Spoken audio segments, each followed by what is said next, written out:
ଭାରସାମ୍ୟ ହରାଇ ଦୁର୍ଘଟଣାଗ୍ରସ୍ତ ହେଲା ଯାତ୍ରୀବାହୀ ବସ୍। 15ରୁ ଅଧିକ ଆହତ। ପଦ୍ମପୁର ଉପଖଣ୍ଡ ପୁଡ଼େନ ଥାନା ସୁଲିଆ ନିକଟରେ ଏକ ଯାତ୍ରୀବାହୀ ବସ୍ ଭାରସାମ୍ୟ ହରାଇ ଦୁର୍ଘଟଣାଗ୍ରସ୍ତ ହୋଇଥିବା ଜଣାପଡ଼ିଛି। ମିଳିଥିବା ସୂଚନା ଅନୁସାରେ ଛତିଶଗଡ଼ ପରୋଦା ଅଞ୍ଚଳର 50ରୁ ଅଧିକ ଯାତ୍ରୀ ଏକ ଘରୋଇ ବସ୍ରେ 5 ଦିନ ଧରି ଯାତ୍ରା କରି ପୁରୀରୁ ଫେରୁଥିଲେ ଏବଂ ସେମାନେ ଆଜି ପାଇକମାଲ ନିକଟସ୍ଥ ନୃସିଂହନାଥ ଧାମ ଦର୍ଶନ କରିବାର କାର୍ଯ୍ୟକ୍ରମ ରହିଥିଲା। ସକାଳ ପ୍ରାୟ 4ଟାରୁ 4:30 ମଧ୍ୟରେ ବୁଡ଼ାନ ଥାନା ସୁଲିଆ ନିକଟରେ ବସ୍ଟି ଭାରସାମ୍ୟ ହରାଇ ଦୁର୍ଘଟଣାଗ୍ରସ୍ତ ହୋଇଥିଲା।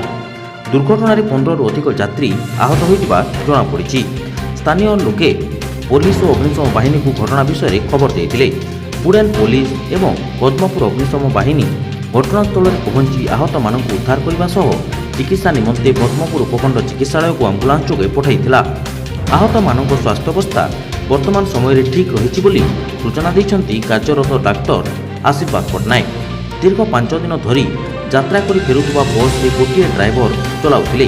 ସେହି କାରଣରୁ ସେ ହାଲିଆ ହୋଇଯାଇଥିଲେ ଏବଂ ତାଙ୍କ ଆଖି ଲାଗିଯାଇଥିବା ଯୋଗୁଁ ଏହି ଦୁର୍ଘଟଣା ଘଟିଥାଇପାରେ ବୋଲି ଅନୁମାନ କରାଯାଉଛି।